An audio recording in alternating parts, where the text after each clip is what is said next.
So, Kate, thanks for taking some time today out of your busy schoolwork schedule. Hey, And thanks for inviting me. so, this is Kate of Disco Cowboy. And you have well, no, the EP came out like a week ago, 2 weeks ago. Almost 2 weeks ago, I Right. think. Yeah, it's like a week and a half ago, maybe. And the title was Conjunct. Conjunct. UT Talent or U Talent. Well, how do you say that? UT Talent or U It's Talent? U Talent. U Talent? One word. It's a student-run record label. They kind of get around like all the areas of music production and the industry. So there's people that do songwriting and people that focus on management and booking and PR and marketing as well. So that's really cool. And finances too. I had put some of my music on a streaming platform called Quadio, which is like exclusively for college students. They just messaged me and were like, we would like it if you came to like a meeting, maybe joined and auditioned to be an artist. And I did. And yeah, now I'm here. Can anybody download that app or the Quadio you said? I'm not actually sure. I don't know. I think it might be based around like helping college students that make music connect with one another. So I don't know if you can make an account if you don't Right, have like like a university email or whatever. right, like a But social media, but for college and yeah, artists kind of thing. yeah. That's cool. Well, that's cool. How long have you been writing music? So, I mean, I've been writing lyrics since I was like a kid, like 8 or 7, no, probably 8 or 9. Um, but music, like writing my own music, when I was like 15, I think I started Yeah. just with guitar, and then kind of built my way up from there. Was it self-taught or did you like take lessons? Self-taught. I never took guitar lessons. My stepdad helped me a little bit. He gave me a few pointers, but I basically just opened like a learn guitar book and looked at the pictures of the chords and just kind of figured it out from there. Right. Yeah. Yeah. Sounds a little bit of like Phoebe Bridgers and that kind of that style is. Do you take inspiration from them? What? Phoebe Bridge? No, I don't like Phoebe Oh, Bridges at all. What? No, definitely. I love her. She's probably my biggest inspiration right now. yeah. Yeah. Have you ever seen him live? No, I want No. to so bad. Yeah. But like right when she started touring again, um, everything got canceled. She was gonna Yeah. go on tour with like the 1975, and I was like, Right. "This is it. This is a great opportunity." And then it all got canceled. What was the last show you went to before pandemic? I saw a singer songwriter named John Vincent III. He's Okay. actually from my hometown, and he has a little bit of a following. He lives in LA now, but he's really good singer songwriter. And he did like a small little show at Empire, I think. Since we're talking about you're from Houston, the last show I went to, I don't know if you ever heard of them, but El Lago is from the Galveston area, and they're kind of like a shoegazy kind of. It's Really? No, I've yeah, never heard of them. yeah, To look into they're that. really cool, and El Lago's been on my playlist a lot recently, and I've gotten real into them. Is there anything that you've had on your playlist recently that? I've been listening to a lot of Adrienne Linker or Lenker. I don't know how to pronounce her last name. She's the lead singer of Big Thief, Okay, yeah, yeah, and yeah, yeah, also a lot of Big Thief as well. A lot of Alex G or Sandy Alex G. yeah. Slaughter Beach Dog. They released a Okay, new album. It was really good. A lot. Elliott Smith, Elliott Smith, yeah. Faye Webster, and I'm so mad that I just discovered how good MF Doom is. Oh, really? I'm so mad. Like I don't know why that was blocked out of my life for so long, and then of Yeah, course, like right after he passes away, I'm like, this is awesome. yeah, there's something about that, right? Like when somebody passes away and you like a whole new generation ends up Mhm. finding out about them, which is kind of sad in a way. I guess we were talking about pandemic and all that stuff. How are you like mentally? Are you all right through all this stuff?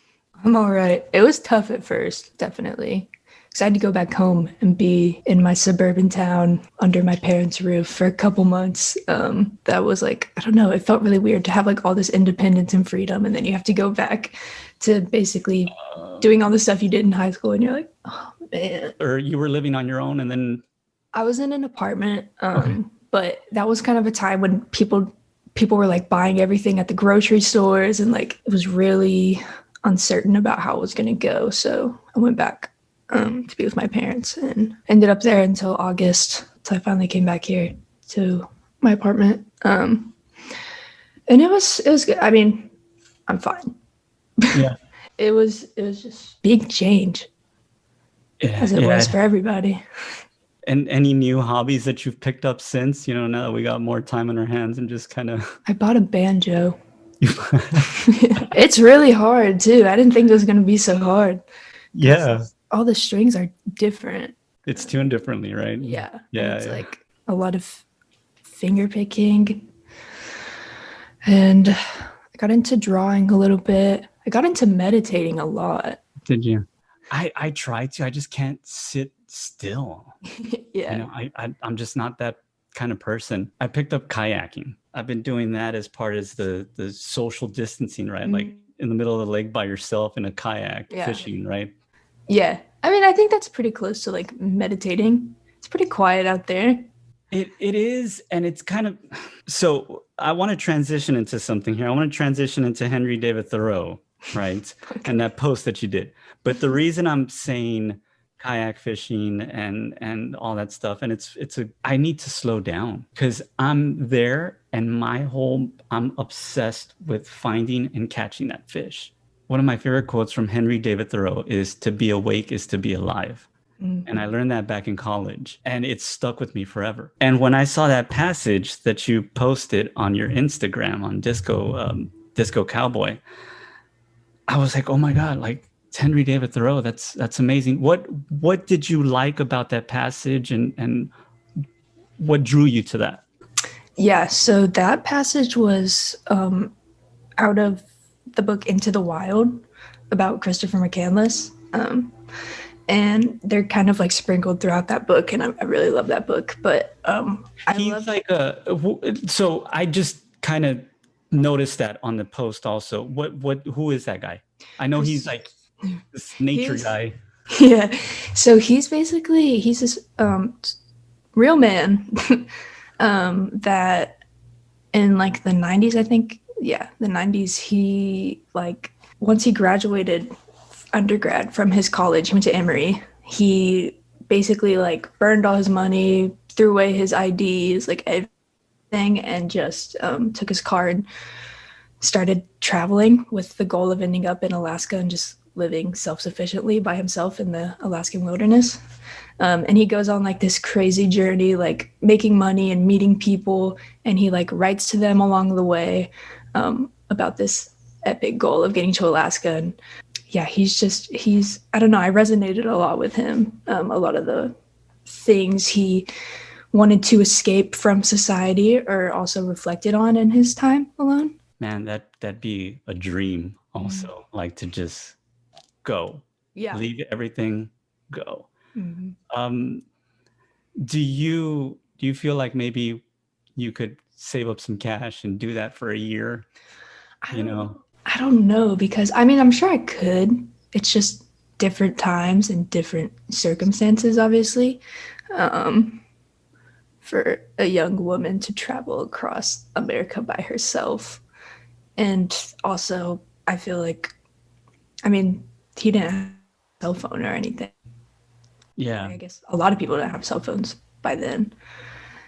And also, I don't know, he kind of like completely did not tell his family at all where he was going. I think he was trying to escape them in a way. And I have so many relatives. I don't think that would even be a possibility for me. I think they would hunt me down. Not that I would want to run away from them, but still. That was, I guess, his main inspiration, right? Henry David Thoreau was one of his inspirations. He loved Thoreau, and he loved Jack London, I think is the name. Okay. No, that. yeah, I really loved that quote because I think it like comments on what real success is or what we might think is success, and it kind of throws away this like constructed version of it, and he's like, it's just to like be a creature of the planet and to appreciate being a creature of the planet, like that's success, instead of like trying to gain all these material things. It's just to like be here and recognize you're here and appreciate all the things that are natural. I don't know where you record or how you record or what the process is, but do you ever kind of just sit back and you're kind of like, all right, this is me recording? Do you kind of think about stuff like that? Active like being and Cool. I guess just being in the moment rather than trying to do like myself, trying to catch that fish is my goal, yeah. when I should just look around. Yeah. That's definitely something I've strived to be better at. You know, I don't think I'm like some holy philosopher that just is so aware of everything. I think it's just something that I want to do more. And I think when I do music, it's very much in the moment. I'm not a big planner when it comes to music. They usually just kind of come together, and that's the way I like it too. So Where do you record at your apartment, or do you go to the studio? So, I recorded most of my stuff by myself in my room. I have some stuff, and my last EP, I recorded 3 of the songs with another kid in U-Talent named Pepe, and he has like a lot of really cool gear, and he produced it all for me. We were talking about this before we hit record and all that stuff, but you're going to school for that, right? Like mainly Yeah, art, arts and entertainment technologies. arts and entertainment technology. I wish I would have had that when I was, Yeah. in college. It's very new. I think it's like they just had their first graduating class like last year or something. Yeah. So it's basically like without going to Full Sail, right? It's kind of Full Sail there at home, right? Essentially. Information systems is my thing, but if I would have known that aspect of it, you know You can what? always go back. No, I hate student loans. I'm still paying the student loans. Yeah, that's true. Did you bring a snack? I did. You I got did? a Okay. beverage and a snack. Okay, so I have in a bowl I have goldfish, just a regular. Yes. I have eaten probably 500 times my body weight in goldfish in my whole life. Like every year of school, every snack time, it's goldfish. That's all I've had. So that's why I chose goldfish. You don't get tired of that? No, I don't know why. It's pretty good. And it's like fun because you can like throw it and catch it and stuff. Do you want to attempt that? I'll try. Okay. I don't know how the logistics are with sitting down. Okay. Now I'm like nervous. Like I think I have to get it now. It's like the Asian restaurant where they like throw the. Oh yeah, the hibachi stuff. That's what I feel like right now. Yeah. Okay. Oh, you hit me in the face. Wait. Okay. There we go. Yes. Yeah. Mm-hmm.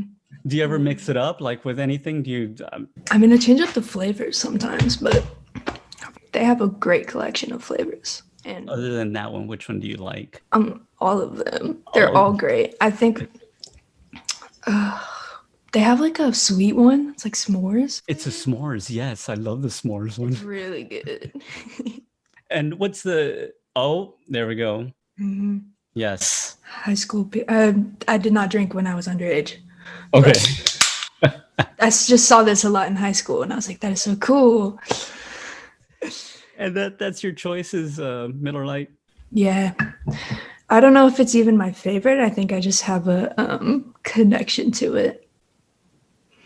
I'm like, because I think my aunt and uncle are pretty young. They're in their 30s.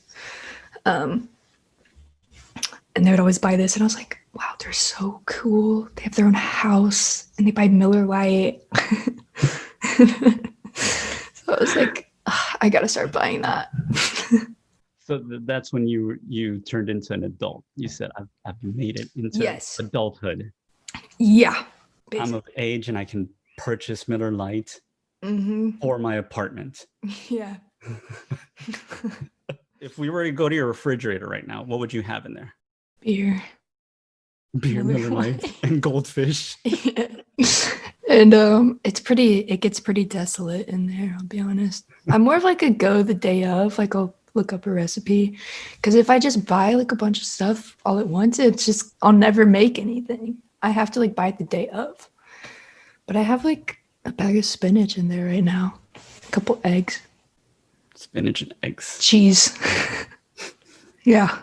All the food groups. There was a band that came through.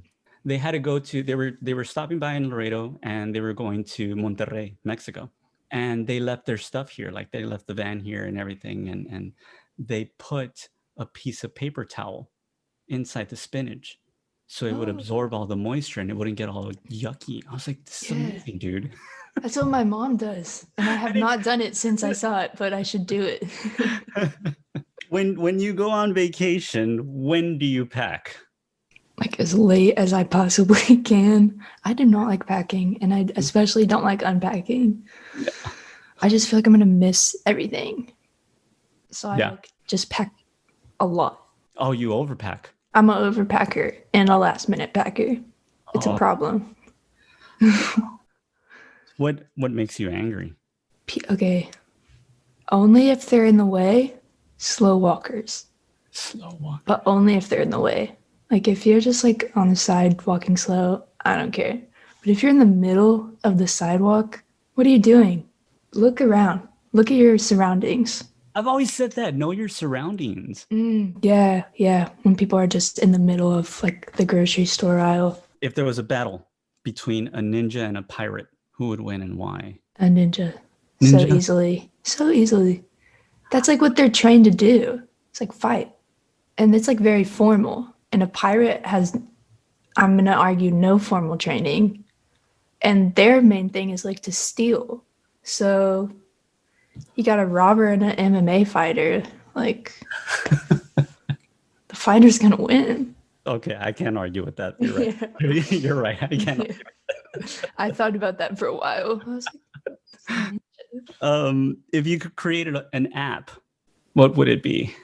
So there's like a lot of like websites going around right now that will go into like your Spotify history or like just like your data, and they can like roast you, or they'll tell you like what you've been listening to the most. I think it would be cool if there was like an app based on your like Spotify or Apple Music data or whatever, and it like paired you up with like groups or like other people with like similar compatibility.